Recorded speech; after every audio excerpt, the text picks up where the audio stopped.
질문입니다. 나는 행복한가? 나는 목사인데 목사인 나는 행복한가? 두 번째 질문. 여러분은 행복하십니까? 나는 행복한가? 여러분은 행복한가? 만약 여러분이 행복하다면 왜 행복한가? 상황이나 환경에 상관없이 예수님 때문에 행복한가? 아니면 다른 어떤 것 때문에 행복한가? 또 질문입니다. 현대인들은 대체 매일 어느 정도 웃으며 살까? 하루 평균 성인 여자는 8회, 성인 남자는 5회, 5번 정도 웃는다고 합니다. 자, 그러면 한국 사람들은 대체 하루에 어느 정도 웃으며 기쁘게 살까? 저도 그렇고 여러분도 한국 사람이니까 대체 얼만큼 웃을까? 한 조사 결과를 보니까 하루 평균 한국 성인 여자는 3회, 한 3번쯤 웃는다 그러고 남자 성인은 하루에 0.1회 웃는다고 합니다. 그러니까 웃음에 있어서만큼은 한국은 세계 최하위국입니다. 반면에 어린아이들은 평균 매일같이 400회 이상 정도 웃는데, 그러면 한국 사람들은 대체 어느 정도나 웃음을 잃은 채 살아가고 있는지 여러분들이 감이 잡히실 것입니다. 또 질문입니다. 한국 사람들은 하루에 평균 얼만큼 근심하며 살까? 내가 살아가는 하루하루의 삶이 근심이 더 많으면 그 사람은 당연히 행복한 사람은 아닌 겁니다. 여러분은 근심이 더 크십니까? 아니면 기쁨이 더 큽니까? 하나님은 우리가 근심하며 살기를 원하실까? 아니면 하나님은 우리가 날마다 기쁘게 살기를 원하실까? 당연히 우리 하나님은 우리가 기쁘고 즐겁게 행복하게 살기를 원하십니다. 그런데 이제 문제가 뭐냐면 우리가 기쁨을 주님 안에서 찾는 게 아니라 자꾸 세상적인 것에서 즐거움을 찾으려고 하는 겁니다. 컴퓨터에 들어가고 인터넷, 자동차, 집을 가꾸고 자식의 공부에, 낚시에, 골프에, 명예에, 여행에, 향락 등에서 자꾸만 사람들이 기쁨과 즐거움을 찾으려고 합니다. 골프 칠 때 보면, 골프 칠 때의 모습을 보면 기쁨이 굉장히 충만해 보입니다. 제가 이렇게 뉴스나 신문이나 이런 걸 통해서만 접했기 때문에 처음으로 제가 한국에서 태국으로 가는 비행기를 탔는데 그 안에 골프 옷을 입은 중년의 한국 남자들이 그동안 소문으로만 들었던 그런 모습을 실제로 봤습니다. 멋진 골프 옷들을 입고 중년의 남자들이 비행기 안에 가득 태국으로 가서 골프를 치려고 가는 모습인 것 같습니다. 그러니까 항상 1년 내내 써니한 곳, 아주 화창한 날씨가 있는 태국이라든지 하와이라든지 플로리다라든지 도미니카 같은 곳에 가서 그 기쁨을 맛보려고 골프를 치러 가는 것. 궁금한 게 있습니다. 진짜 기쁠까? 전 모르죠. 제가 젊어서 사업을 할 때 20대였는데 이렇게 하고 있는데 한국에서 한 큰 은행의 은행장이 한 몇 달 미국에 쉬러 오셨다가 저를 보더니 막 강제로 현대인은 반드시 골프를 쳐야 된다 그러면서 골프채를 막 사게 하고, 그래서 골프를 치러 그분하고 20대 나갔는데 제가 한두 번 정도 치다가 골프를 그만뒀습니다. 왜냐하면 아내는 혼자 있고 아이들은 어린데 하루 종일 나만 기쁘려고 골프만 친다는 자체가 제 성격상 허락되지 않아서 한 2번 정도 치다가 그냥 제가 내려놓았습니다. 사람마다 보면 기쁨을 추구하는 방식들이 다 다릅니다. 그게 이제 골프 치는 게 나쁘다 이런 게 아니라 그게 이제 기쁘니까 골프를 치는 거고, 현대인들을 보니까 운동 경기에 많이 구경하러 갔다가 기쁨을 많이 경험하는 듯한 느낌이 듭니다. 어떤 사람은 도박이라든지 마약이라든지 이상한 것에 심취가 돼서 즐거움을 추구하는 것을 보게 됩니다. 그런데 이제 그렇게 해서 느끼는 즐거움은 잠시는 만족이 되는데 분명한 건 그 후에 찾아오는 거는 공허함과 허무함, 서글픔 이런 것만 찾아오거든요. 마약 중독자에게 찾아가서 질문을 했습니다. 그거 피워보니까 어때요? 그랬더니 그 사람이 한 답인, 말로 표현할 수 없을 정도로 너무 좋아요. 마약하는 사람들은 다 이렇게 얘기하거든요. 그래서 수많은 사람들이 마약에 손을 대는 거고, 그 맛이 즐겁기 때문에 거기 나중에는 중독에 빠지는 겁니다. 오래전에 이종영 목사님이 했던 말이 생각이 납니다. 그분도 유명한 가수였을 때, 잘 나갈 때 마약을 했다가 이제 감옥에 간 경험이 있기 때문에 그분이 하신 말씀이야. 마약을 하면 그 느낌이 어느 정도냐면, 사람이 이 땅을 살아갈 때 어떤 좋은 일이 있으면 그 기쁨, 그 행복함이 느껴지는데, 마약을 할 때 그 행복함이 1000배로 느껴진다라는 거예요. 마약의 파워가 그렇게 센 겁니다. 그런데 이제 마약을 했을 때 그렇게 막 정상을 달리는 것처럼 기뻤는데, 그 약의 힘이 점점 떨어지다가 이제 완전히 효력을 잃게 되면 그때는 고통이 찾아오는데, 보통 사람들이 경험하는 고통의 1000배처럼 아프다라는 거예요. 그러니까 고통이 너무 심하니까 또 마약을 찾는 거거든요. 그래서 제가 말씀드리는 거는 이런 기쁨 말고 좀 다른 기쁨을 찾아야 되지 않느냐라는 거예요. 다른 기쁨이란 게 뭐냐면 주님 안에서 느끼는 기쁨입니다. 그 기쁨을 찾아야 된다라는 거예요. 우리가 몸담고 있는 기독교는 세상이 알지 못하는 기쁨이 있습니다. 만약 그 기쁨이 없다면 세상 사람들에게 기독교라는 이 단체는 전혀 매력을 주지 못합니다. 예를 들어서 세상 사람들이 생각하는 교회 다니는 사람들의 모습은 항상 다 우울해 보이고, 주일날 교회 가는 모습은 완전히 상복을 입은 이미지 같다라고 만약 세상 사람들이 생각한다면 기독교는 전혀 힘이 없는 단체가 되는 겁니다. 여러분, 그렇잖아요. 가뜩이나 인생살이가 힘든데 기쁨도 전혀 없는 종교에 심취될 필요가 없잖아요. 그래서 기뻐해야 된다는 거예요. 그 모습이 참 신앙인의 모습이고 건강한 자아상이기 때문에 그렇습니다. 그 기쁨이 저와 여러분 안에서 반드시 회복되어야 될 줄로 믿습니다. 그러려면 절대 세상으로 달려가지 말고 주님 앞으로 달려와야 됩니다. 그분 안으로 들어오면 진정한 기쁨과 즐거움을 만끽하게 될 거기 때문에 그렇습니다. 이미 복음이란 뜻이 기쁜 소식이란 뜻이잖아요. 내가 복음을 받았다면 당연히 기뻐해야 된다라는 거죠. 왜냐하면 내가 기쁜 소식을 들었는데, 세상에서도 내가 기쁜 소식을 들으면 막 발짝발짝 뛰고 막 편지 온 걸 가지고 난리치고 이러는데, 우리는 세상과 비교할 수 없는 최고의 좋은 기쁜 소식을 들었다면 우리가 어찌 기뻐하지 않을 수가 있냐라는 거예요. 주 날 구원했으니 어찌 잠잠하리, 기쁨의 찬송 드리리. 주 내 죄 사했으니 어찌 잠잠하리, 기쁨의 경배 드리리. 나 기쁨에 춤추리, 내 모든 슬픔 바꾸셨네. 나 기쁨에 춤추리, 내 모든 삶 주 안에 있네. 기뻐하며 왕께 노래 부르리, 소리 높여 할렐루야 부르리. 주님 앞에 나와 찬양 드리며 우리 주님과 함께 기뻐하리라. 바로 이게 성경의 가르침이거든. 그런데 이상하게 시간이 가면 갈수록 교회를 다닌다는 신앙인들의 이 모습이 갈수록 비성경적으로 가는 분위기입니다. 너무 근엄한 거야. 그리고 너무 점잖은 모습입니다. 근데 그것 썩 좋은 현상 아니거든요. 다윗은 통일 왕국의 왕이었습니다. 이스라엘 역사에 그 아무도 이루지 못한 이 통일을 이룬 왕이었습니다. 그래서 가장 존경받는 왕이 됐어요. 그래서 수도를 헤브론에서 예루살렘으로 이전한 겁니다.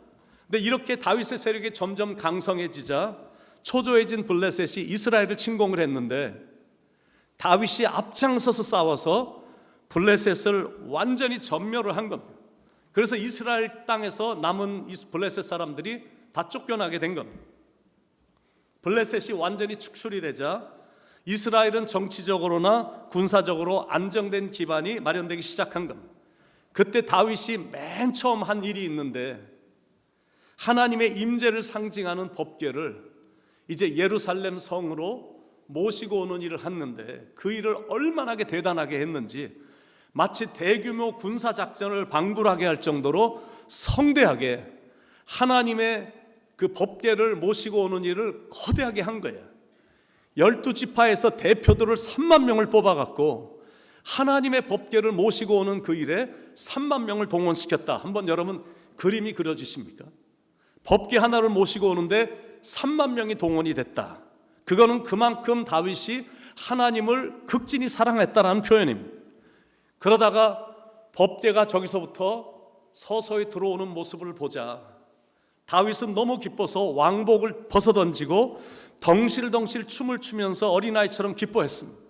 아마 그때 이 찬양이 있었다면 다윗이 이 찬양을 부르며 춤을 추며 백성들 앞에서 이렇게 노래를 했을 거예요. 오, 이 기쁨 주님 주신 것, 오, 이 기쁨 주님 주신 것, 오, 이 기쁨 주님 주신 것, 주께 영광 할렐루야. 주만 찬양해. 사람들 앞에서는, 백성들 앞에서는 자기가 근엄하게 보이는 그런 왕의 모습인지 몰라도, 그러나 나는 만군의 하나님 앞에서는 자기는 아무것도 아니다라는 거예요. 자, 그러면 질문입니다. 내가 점잖게 심각한 얼굴로 하나님을 찬양하는 게 좋을까? 아니면 어린아이처럼 신나게 기쁘게 찬양하는 게 좋을까? 또 다른 질문, 다윗이 하는 찬양 방법이 성경적인가 아니면 비성경적인가? 근데 분명한 거 하나는 있습니다. 분명한 거는 하나님은 다윗이 찬양하는 그 모습을 보시고 너무나 기뻐하셨다라는 거예요. 그렇다면 그렇게 찬양하는 것이 성경적인 찬양의 방법입니다. 오늘 우리가 함께 읽은 빌립보서 4장 4절에 보면 항상 기뻐하라라고 말씀하고 있거든요. 주 안에서 항상 기뻐하라. 내가 다시 말하노니 기뻐하라. Rejoice in the Lord always. I say to you, rejoice always. 이렇게 지금 말씀하고 있거든요. 성경에 나오는 말씀 중에 가장 마음의 양심의 가책을 찌르게 만드는 성경 구절이 바로 이 구절입니다. 왜냐하면 항상 기뻐하는 게 안 되기 때문에 그렇습니다. 그렇다면 질문이야, 그게 가능할까? 항상 기쁘게 사는 게 가능할까라는. 사도 바울은 대체 어떤 마음을 가지고 이런 명령을 내린 걸까? 그거는 자기는 그렇게 살고 있는 것이 자신 있게 말할 수 있거든. 나를 봐, 나는 항상 기뻐하거든. 자기는 그렇게 살고 있기 때문에 이렇게 말을 하는 거니까 항상 기쁘게 사는 게 결국엔 가능한 겁니다. 욥도 보면 자기에게 계속 고난이 닥쳤는데도 입만 열면 이 기쁨 주님 주신 거 찬양을 하니까 사탄이 욥을 볼 때마다 막 미치겠는 겁니다. 다윗도 이쯤 됐으면 내가 이렇게 높여줬으면 백성들 앞에서 저렇게 까불지 않겠지. 하나님을 저렇게 대놓고 위대한 왕으로 지금 칭함을 받고 있는데 저쯤 안 하겠지 그랬는데 갑자기 법궤를 보더니 바지가 줄줄 내려가는 것도 모르고 하나님을 춤추며 찬양하니까 이 모습이 사탄에게는 근심을 줬고 하나님께는 마음이 합한 그런 느낌을 받아서 너는 내 마음에 참 합한 자구나 이렇게 칭호를 주셨거든. 사도 바울을 이렇게 보면 대체 뭐가 기뻐서 이렇게 기뻐하라고 그랬을까? 나름대로 자꾸 연구하게 되는 겁니다. 근데 이렇게 보니까 사도 바울은 기뻐할 게 하나도 없었어요. 왜냐하면 사도 바울에게는 가족이 한 명도 없었어요. 혈육을 나눈 식구가 한 명도 없었습니다. 내 인생이 갑자기 우울해지거나 내 인생에 생각지 않게 어려운 일이 닥쳤을 때 정말 세상에 나가면 어렵지만 그래도 집에 들어가면 가족이 있다는 것 때문에 그래도 위로가 되는 것이 일반적인 그런 현실인데, 그런데 사도 바울에게는 가족이란 한 명도 없었거든. 게다가 사도 바울은 건강하지도 않았어요. 어떤 주석가들은 사도 바울에게는 이런 문제가, 육적인 문제가 있었을 것이다라고 생각을 합니다. 안질의 문제가 안질이 있었을 것이다 생각을 해요. 왜냐하면 그 많은 성경을 쓸 때도 13개의 성경을 썼는데 성경을 쓸 때 자기가 직접 쓴 성경이 없거든요. 항상 누구 보고 내가 부를 테니까 써라. 그러면 옆에서 대서하는 사람이 있어갖고 누구를 쓰게 했어. 그래서 사도 바울이 눈의 문제가 심각했구나, 안질이 있었구나 이렇게 생각하는 사람이 있고, 대부분의 사람들은 사도 바울에게는 간질이 있었을 것이다 라고 생각을 합니다. 사람들이 수많이 모인 앞에서 일어나서 담대하게 자신 있게 막 복음을 전하는데 갑자기 몸이 이상해지면서 입에서 거품 나오고 쓰러져 기절하는 일들이 자꾸 일어나니까 하나님 앞에 나와서 기도하는, 하나님, 제게 육신에 가시가 있으니까, 육체에 가시가 있는데 이거를 좀 제거해 주시기 바랍니다. 기도를 여러 번 드린 거예요. 그러면 사람이 건강이라도 하면, 다른 사람은 아프다고 그러는데 나는 아픈 적이 없고 건강하다면 그냥 대충 이렇게 기쁘게 살아, 항상 기쁘게 살아 이렇게 말할 수가 있는데, 기쁜 소식이 들려와도 내가 육체가 너무 건강이 안 좋으면 기쁨이 많이 사라지거나 기쁨이 없어질 수가 있거든요. 그리고 사도 바울은 지금 감옥에 들어가 있는 상태거든요.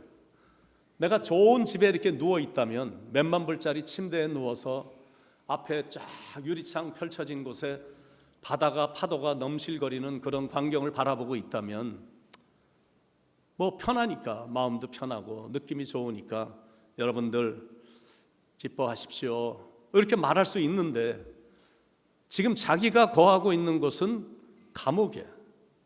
기쁜 형편이 전혀 아닌 겁니다. 그런데 바로 그때 기쁨의 서신인 빌립보서를 쓴 거거든요. 내가 좋은 데서 항상 좋은 대접을 받고 있다면 항상 기뻐하라 이렇게 말할 수 있죠. 그런데 내가 기뻐하라고 할 수 있는 형편이 아닌데 지금 기뻐하라는 거거든. 그것도 항상 기뻐하라라는 거예요. 이게 어떻게 가능하냐라는 거죠. 공부는 최고 학부를 나온 사람이 한 번도 학교를 다녀보지도 않은 사람이 받는 그런 안 좋은 억울한 취급을 받고 있고, 로마 시민권을 가진 사람이 지금 로마 감옥에 들어가 있으니까 이게 억울하고 처절하고 초라하고 한심하고 비참한 거거든. 그런 상황인데 사도 바울은 지금 기뻐하라라고 말하는 거예요. 이게 어떻게 가능하냐라는 거예요. 참 짧은 성경 구절인데 여기에 핵심 단어가 있습니다. 주 안에서, in the Lord, 그 말입니다. 그게 바로 내가 항상 기뻐할 수 있는 비결입니다. 여러분, 우리가 살아가는 이 세상이 살아가는 것 자체만 보면 기뻐할 일 없거든요. 어느 나라든 어떤 정치인을 세워도 얼마나 부패한지, 하는 일들마다 얼마나 신뢰가 안 되는지 몰라. 게다가 현대인들의 사상과 생각들은 너무 이제 달라진 거예요. 그리고 세상이 이렇게 빨리 변하다 보니까 사람들이 너무 세속적이 돼서 실망이 자꾸 되는 겁니다. 환경과 상황이 자꾸 안 좋게 되는 느낌이 자꾸 들어서 인생을 살다가 좌절감도 생기고 슬픈 감정도 자꾸 솟아나옵니다. 그냥 살아가는 자체가 힘들고, 세월이 흘러갈수록 자꾸 사랑하는 사람들과 이별을 고해야 되고, 아픔에 배신에 상처에 질병 등 짧은 한 인생 살아가는데 자꾸 나에게 어려움이 닥치는 그런 걸 경험하게 되잖아요. 그래서 고난이 많은 겁니다. 이렇게 살다 보니까 나의 인생에도 어느 날 마지막이라는 시간이 올 텐데, 그 시간만 생각해 보면 얼마나 두렵고 얼마나 그 시간이 고통스러울까. 그 시간은 정말 성경이 말씀하고 있는 사망의 골짜기를 지나가는 그런 과정일 텐데, 이런 생각이 드니까 그런 생각을 할 때마다 벌써부터 걱정이 되는 거거든. 그러니까 내가 지금 숨 쉬고 있는 이 시간 자체가 별로 기쁠 게 없는 겁니다. 그런데 세상은 그래도, 사람들은 아무리 그렇게 생각을 해도 여기에 기쁨의 비밀이 있는 거예요. 주님 안으로 들어오면, 이게 비결이에요. 주님 안으로 깊이 들어오면 어떤 상황에서도 기뻐할 수 있다라는 거예요. 세상의 달력을 보면 가끔 이렇게 빨간 걸로 마크가 되어 있는 게 있거든요. 그날이 축제일인 겁니다. 쉬는 날이고 노는 날이고 축제하는 날이고 이런 거예요. 그런데 크리스찬의 달력에는 매일매일이 축제의 날이야. Every day is a celebration. 매일매일이 막 축제가 되는, 그거는 기쁨의 근원 되시는 예수님 때문에 그렇습니다. 사도 바울이 그걸 직접 증명해 준 거예요. 어떻게 사도 바울은 항상 기뻐할 수가 있었을까? 첫 번째는 자기는 하나님의 변함없는 사랑을 받고 있음이 늘 느껴졌기 때문입니다. 날마다 이게 느껴지는 거예요. 어디를 가든지 하나님의 사랑은 늘 나와 함께 있구나. 사람들 앞에 설 때나 혼자 있을 때나 잘 나갈 때나 편한 상태에 있을 때나 내가 감옥에 들어갔을 때라도 하나님은 나와 함께 계시고 하나님은 나를 사랑하시, 이게 느껴지니까. 그런데 우리도 그런 사랑받고 있잖아요. 당신은 사랑받기 위해 태어난 사람, 이런 사랑을 받고 있거든. 당신의 삶 속에서 그 사랑받고 있지요. 그러니까 이것만 우리가 확신할 수 있다면 늘 기뻐할 수 있다는 거예요. 어떤 환경과 어떤 상황에 처해지게 된다 할지라도 항상 기뻐할 수 있다는 거예요. 두 번째, 사도 바울이 늘 기뻐할 수 있었던 비결은 자기는 예수 그리스도를 소유했음이 늘 느껴졌기 때문입니다. 여러분, 예수님보다 소중한 분이 이 땅에 어디 계셔요? 예수님보다 복된 분, 예수님보다 기쁨의 근원이 되는 분, 예수님보다 소중한 분은 이 세상에 안 계시거든요. 정말 안 계셔요. 나에게 가장 소중한 분은 예수 그리스도이십니다. 주 예수보다 더 귀한 것은 없네. 이 세상 명예와 이 세상 부귀와 이 세상 행복과 바꿀 수 없는 이 세상에서 가장 소중한 복된 분이시거든요. 내가 그분을 알고 그분을 마음에 모시며 살고 내가 그분을 위해 산다고 생각하니까 이 세상을 바라보니 부러운 게 하나도 없는 거예요. 그러니까 자기가 그동안 이루었다는 세상적인 관점에서 볼 때는 대단하게 여겼던 그 모든 것들이 이 소중한 예수님과 비교해 보니까 이거는 그냥 배설물에 불과할 정도로 아무것도 아닌 거예요. 그만큼 예수님이 소중하기 때문에 그렇습니다. 그것만 생각해도 사도 바울은 마음속에 기쁨이 충만했던 거예요. 무명이어도 공허하지 않은 것은 예수 안에 난 만족함이라. 가난하여도 부족하지 않은 것은 예수 안에 오직 나는 부요함이라. 고난 중에도 견뎌낼 수 있는 것은 주의 계획 믿기 때문이라. 실패하여도 일어날 수 있는 것은 예수 안에 오직 나는 승리함이라. 난 예수로 충만하네. 그래서 늘 기뻐할 수 있었던 거예요. 내 몸이 약해도 낙심하지 않는 것은 예수 안에 난 완전함이라. 화려한 세상 부럽지 않은 것은 난 예수로 충만함이라. 난 예수로 충만하네. 세상 모든 것들을 부럽지 않네. 난 예수로 충만하네. 영원한 왕 내 안에 살아계시네. 그러니까 가족이 없어도 내가 건강하지도 않아도 억울하게 취급을 받아도 내가 예수님을 모시고 살아가고 있어서 막 기쁜 거예요. 그러니까 감옥에 갇혀 있는 그 사람이 감옥 밖에 있는 사람들 보고 기뻐하라고 지금 말을 하는 거거든요. 어떻게 이게 가능하냐라는 거예요. 내가 비록 감옥 안에 갇혀 있어도 나는 예수님 안에 있기 때문이다라는 거예요. 나를 봐. 너희들은 나를 봐. 나는 비록 이런 고통 속에 있지만 But I'm the happy person because of Jesus Christ. 나는 예수님 때문에 너무너무 행복한 사람이야. 예수님 때문에 바울은 늘 기뻐한 거예요. 그래서 사도 바울은 그것을 강조하다 못해 이제는 그냥 명령을 내린, 주 안에서 항상 기뻐하라. 내가 너희들에게 다시 말하노니 너희들은 항상 기뻐하라라는 거예요. Rejoice in the Lord always. I will say it to you. Rejoice in the Lord. 무엇을 말하는 거냐면 주님이 나와 함께 하심이 믿어진다면 우리도 사도 바울처럼 늘 기뻐할 수 있다라는 겁니다.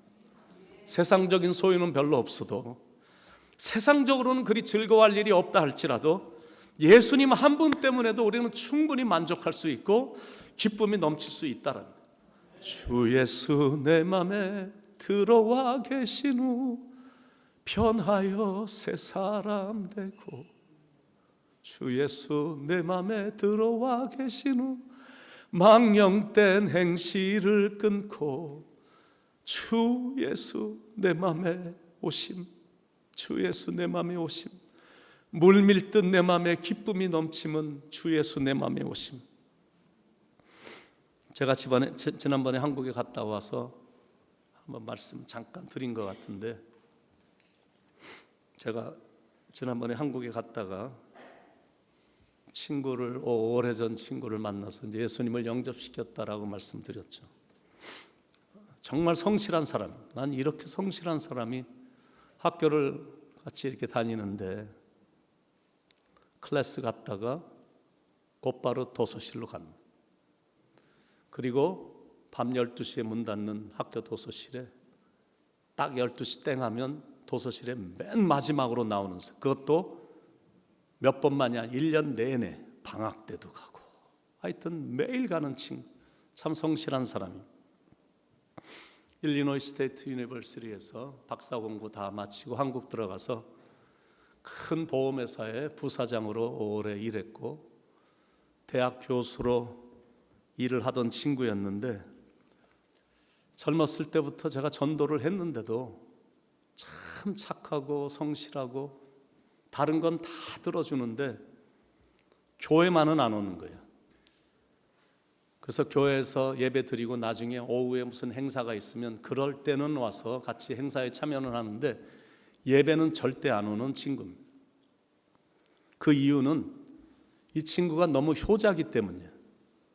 자기 부모님이 불교에 깊이 심취된 부모님이신데 부모님이 살아계시는 동안에는 자기가 다른 종교로 가면 절대 안 되지.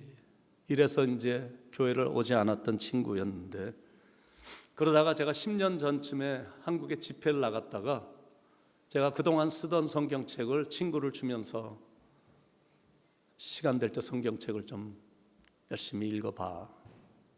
그리고 이 주위에 분당에 사니까 좋은 교회들이 많으니까 교회를 꼭 다니라고 제가 권면하고 왔어요.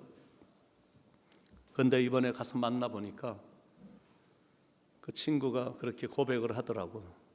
내가 와서 성경을 줬을 때 이렇게 귀한 성경을 받았으니까 읽어보자 그래갖고 그동안 성경을 한 3번쯤 읽었다고 그러더라고요. 그리고 내가 교회 가봐라고 말했을 때 그때부터 10년 동안 한 번도 빠지지 않고 교회를 다녔대. 그런데 지난 10년 동안 어느 소그룹에도 참석 안 했고 교회 다니는 다른 어떤 사람들하고 단 한 명하고도 대화도 안 하고 그냥 부부가 예배만 딱 끝나면 집으로 딱 돌아온 거. 그래서 좀 궁금해갖고 예수님은 영접했니? 그랬더니 안 했다고 하더라고요. 그럼 세례는 받았어? 그랬더니 세례도 안 받았다고 그러더라고요. 그래서 제가 예수님을 영접하는 것이 얼마나 중요한 것인지 부부를 앉혀놓고 설명을 해줬어요. 그리고 그날 짧았지만 우리가 간절한 마음으로 이렇게 하면 예수님 영접하게 되면 내가 예수님을 믿어 의롭게 되고, 내가 믿는 그 순간 나는 죄인이지만 예수님이 그 의로운 옷을 나에게 덮어주셔서 나를 의롭다 여겨주시니까 의로워지는 거고, 입을 열어 예수님을 나의 구세주로 나의 주인, 인생의 주인으로 모시면 그때 구원이 이루어지고, 한번 이루어진 구원은 영원히 유효하니까 우리 한번 영접하자. 그래서 영접시켰고 그리고 세례를 줬어요. 얼마나 감동스러웠는지. 그리고는 미국에 들어와서 제가 세례 증서를 만들어서 보내주었거든요. 예배 시간에 뭐 이런 초라한 모습, 이런 모습을 뭐 보여주는 건 좀 그렇지만 제 아내가 그 동영상을 좀 1분짜리 찍었는데 한번 좀 보시면 어떨까 생각이 듭니다. 따라하시죠. 사랑하는 하나님, 저는 죄인입니다. 저는 죄인입니다. 죄인인 저를 위해 죄인인 저를 위해 예수님이 이 땅에 오시고 예수님이 이 땅에 오시고 십자가에서 죽으시고 십자가에서 죽으시고 그리고 다시 약속하신 대로 살아나시고 그리고 다시 살아나시고 살아나시고 우리를 부활시키기 위해 우리를 소화시키기 위해 부활의 첫 열매가 되신 것을 믿습니다. 부활의 첫 열매가 되신 것을 믿습니다. 이제 주님을 위해 살겠습니다. 이제 주님을 위해 살겠습니다. 길이요 진리요 길이요 진리요 생명 되신 주님을 생명 되신 주님을 따라 살겠습니다. 따라 살겠습니다. 제 삶의 구주가 되어 주시옵소서. 제 삶의 구주가 되어 주십시오. 제 삶의 그리스도가 되어 주시옵소서. 제 삶의 그리스도가 주시옵소서.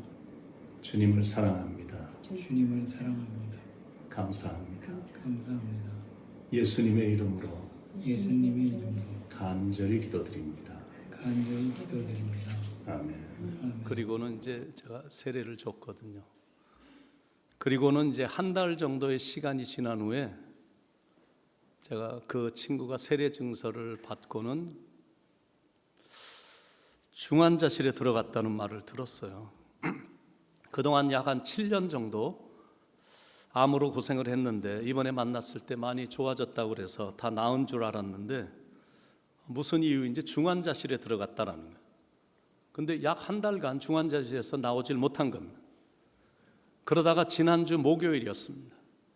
더 이상 희망이 안 보인다고, 들리지도 않고 보이지도 않고 말도 못하고 고통만 자꾸 심해서 가족이 다 모여서 오늘 호수를 빼기로 결정했다고 마지막 기도를 저한테 해달라고 부탁이 왔는데 제가 지지난주에 여기서 설교를 하고 그 오후부터 목소리가 이렇게 다 다운이 되더니 금요일 날 저녁까지 그 다음 날부터 제가 설교를 해야 되는데 목소리가 한 목소리도 안 나오는 거예요. 너무 신기하게 5일 동안 목소리가 하나도 안 나오는데 그런데 바로 전날 목요일 날 이제 오늘 보내기로 했다 그러면서 기도를 해달라고 그러는데 제가 전화기니까 하여튼 속삭이듯이 기도를 간절히 해주었습니다.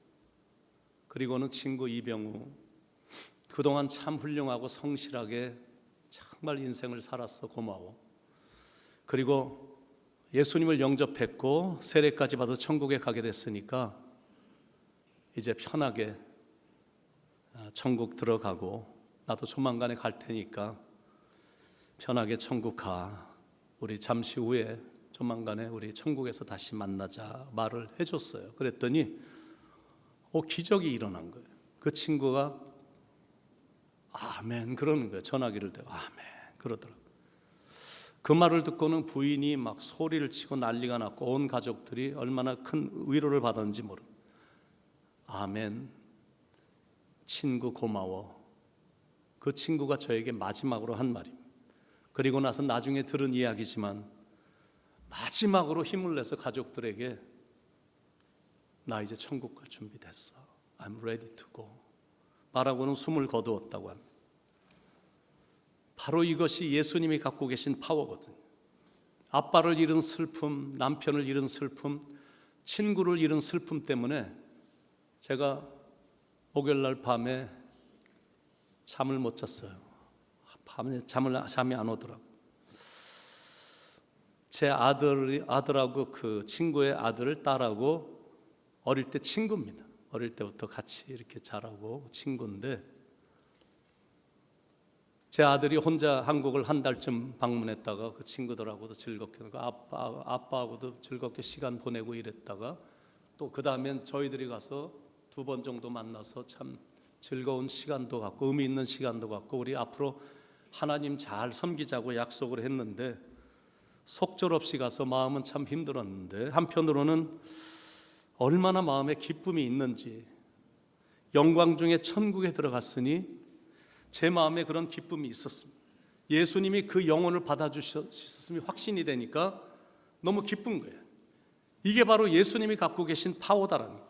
그래서 사도 바울은 내가 살아도 주를 위하여 살고 죽어도 주를 위하여 죽나니 그러므로 사나 죽으나 나는 주의 것이로다. 그런 마음으로 사니까 어떤 형편에 처해지든 내가 어떤 상황에 처해지게 되든 기뻐할 수 있었던 거거든요. 그래서 여러분도 기쁘게 사시길 바랍니다. 어떤 상황에서도 예수님 때문에 기쁘게 사시길 바라요. 내가 매일 기쁘게 순례의 길 행함은 주의 팔이 나를 안보함이요 좁은 길을 걸으며 밤낮 기뻐하는 것 주의 영이 나와 함께함이라. 나와 동행하시고 모든 염려하시니 나는 숲의 새와 같이 기쁘다. 내가 기쁜 마음으로 주의 뜻을 행함은 주의 영이 함께함이라. 초대교회 때 로마는 크리스찬들을 죽이는데 앞장섰거든요. 보는 대로 잡아서 죽였습니다. 그러다가 자꾸 이게 줄어들질 않으니까 알았어, 이놈들을 한번 처절하게 비극적으로 죽여야 되겠다 그래갖고 크리스찬들을 잡아서 콜로세움에다가 세워놓고 며칠씩 굶주린 사자밥이 되게 하고 아니면 묶어갖고 화형을 시켜갖고 몇천 명이 보는 앞에서 죽이게 한 겁니다. 그런데 그들은 이상하게 비명을 지르는 게 아니라 그렇게 처절하게 죽어가는데 얼굴에는 활짝 미소를 지으며 하늘을 쳐다보며 찬송을 부르며 죽는 겁니다. 세상이 감당치 못하는 그런 믿음을 소유한 모습을 귀부인들이 보고는, 로마의 귀부인들이 보고는 그게 감동이 돼갖고 나중에 수많은 사람들이 크리스찬이 됐는데, 그러다가 주후 313년에 기독교인들을 가장 탄압하고 핍박했고 죽였던 로마의 국교가 기독교가 되는 이런 기적적인 일이 일어나게 됐다는 거예요. 창검을 가지고 크리스찬들의 신앙을 막아보려고 했지만 그들의 마음속에 솟구쳐 나오는 기쁨만은 막을 수가 없었다는 거예요. 그러니까 크리스찬의 모습은 이렇게 기쁜 모습이거든요. 그런 모습이 수많은 사람들에게 좋은 이미지를 주는 겁니다. 이거는 쇼를 하는 게 아니라, 기쁜 척을 하는 게 아니라 자연스럽게 기쁨이 막 샘솟듯 솟아나오니까 불신자들조차도 그런 모습을 볼 때 다 좋게 여기는 겁니다.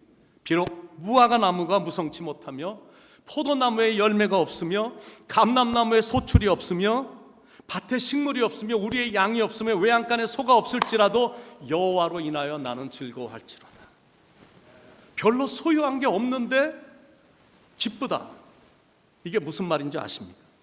내가 별로 가진 거는 없는데 주님으로 인하여 기쁘고 주님 한 분만으로 기쁜 거예요. 이게 참 기쁨이고 이게 신앙이고, 그리고 이게 진정한 크리스찬이다라는 거예요. 내가 아무리 많은 걸 소유했어도 내가 기쁘지 않으면 그게 무슨 소용이냐라는 거예요. 내가 아무리 대단한 집에 살고 대단한 뭐를 갖고 있다 할지라도 가정 안에 다툼과 불화와 싸움만 있다면 그런 집이 무슨 소용이 있냐라는 거예요. 우리는 왜 기쁜가? 하나님의 변함없는 사랑이 느껴지기 때문이고 예수님을 소유했음이 느껴지기 때문이에요. 하나님 때문에, 예수님 때문에 우리 모두는 다 땡 잡은 사람이 된 거거든요. 예수님 때문에 구원의 선물을 받아 하늘나라에 대한 소망이 넘치는 사람이 됐기 때문에 그렇습니다. 그러니까 이 믿음과 이 확신만 있으면 우리는 늘 기쁨을 가질 수 있다라는, 근심거리가 많은 세상이라 할지라도 우리는 예수님 때문에 여전히 기뻐할 수가 있는 것. 고린도후서 6장 10절의 말씀처럼 근심하는 자 같으나 항상 기뻐하고 사방으로 우겨싸움을 당하는 것 같으나 내 안에는 항상 기쁨이 있도다. 환경은 쓴물과 같은 마라와 같은 상황인데, 그런 환경인데 마음만큼은 오아시스인 엘림인 거예요. 상황은 광야와 같은데 마음만큼은 에덴 동산인 거예요. 저기에 탄자니아에서 오신 백영식 선교사님이 계시잖아요. 가보신 분 다 보셨잖아요. 텔레비에서 보는 그대로입니다. 마사이족, 귀는 이렇게 뚝 뚫어갖고 이런 그런 사람들이에요. 광야야, 더워, 한 번도 빛이란 것을 경험해 보지 못한 그런 곳에 들어가서 여성으로서 사역을 하는데, 그런 광야 같은 그곳에서 사역을 하는데 24시간 얼굴은 기쁨으로 충만하거든. 참 신비스러운 기쁨인 겁니다. 예수님 때문에, 기쁨의 근원 되시는 예수님 때문에 기쁜 거야. 여러분, 에덴이란 뜻이 신기하게 기쁨이란 뜻입니다. 거기엔 하나님의 사랑이 있기 때문이에요. 그래서 에덴의 기쁨이 넘치는 겁니다. 우리에게도 변함없는 하나님의 사랑이 있고 우리 마음 안에는 예수님이 계시니, 그렇다면 내 안에 충만한 예수님으로 인해서 우리는 항상 기뻐할 수 있는 겁니다. 새 예루살렘, 에덴의 회복이 저와 여러분 안에 넘쳐서 항상 기쁘게 사시길 기쁨의 근원 되시는 예수님의 이름으로 간절히 축원을 드립니다.